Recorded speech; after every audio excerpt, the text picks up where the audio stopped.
La soirée a été cauchemardesque pour les Sénégalais. Ils quittent le mondial après un match qu'ils pensaient avoir plié. Les Lions de la Teranga menaient 2-0 face aux Belges, les Diables Rouges, qui sont revenus au score à la 86e et à la 89e minute avant d'obtenir un pénalty libérateur dans les ultimes minutes de prolongation.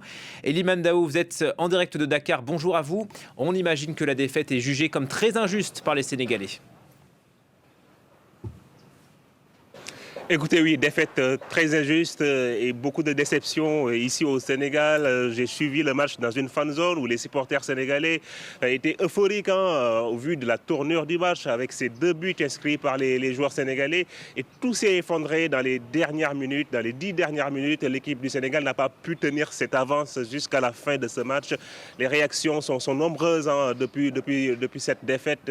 Des réactions qui pointent plus globalement le coach Pape Thiaw qui n'a pas réussi avec ses changements à faire en sorte que cette équipe conserve cette solidité défensive jusqu'à la fin du match. Des critiques même acerbes et très sévères à l'encontre du coach sénégalais, pointé du doigt comme presque l'unique responsable de cette défaite, mais aussi certains joueurs pointés du doigt comme le gardien Mori Diaw, peut-être fautif sur le 2e but encaissé par le Sénégal, ou encore le jeune Lamine Camara qui n'a pas fait la meilleure entrée de sa vie dans un match de football. Beaucoup de déceptions actuellement au Sénégal. Les Sénégalais qui s'imaginaient déjà au prochain tour après ces 2 buts marqués et qui vont devoir faire leur valise tout simplement pour rentrer au pays.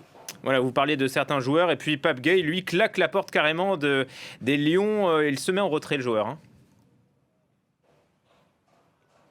Écoutez, oui, Pape Gueye a fait une annonce assez surprenante dans la nuit, quelques heures juste après cette défaite, une story sur Instagram indiquant qu'il se met en pause pour la sélection tant que le staff technique actuellement dirigé par Pape Thiaw est maintenu à la tête de cette équipe nationale. On n'en sait pas encore plus sur les raisons précises de cette mise en retrait de la part de Pape Gueye qui semble n'être pas sur la même longueur d'onde que le sélectionneur Pape Thiaw. D'ailleurs, il l'a montré lorsque Pape Thiaw l'a sorti vers la 70e minute de jeu. Cela traduit également beaucoup de problèmes en coulisses qui se sont déroulés dans cette campagne américaine de l'équipe sénégalaise. Des problèmes de primes, le problème du contrat de Pape Thiaw qui n'avait pas été résolu avant même le départ pour les États-Unis, ou encore des problèmes logistiques, le fait également que les supporters sénégalais n'aient pas été autorisés à faire cette campagne. De façon globale, l'enseignement qu'on peut tirer de cette nouvelle campagne du Sénégal à la Coupe du Monde, c'est que c'est un échec en dehors du terrain, mais également sur le terrain. Voilà, déception est sortie donc des Sénégalais. Merci beaucoup, Elimane Dao, en direct de Dakar. Merci à vous. On suit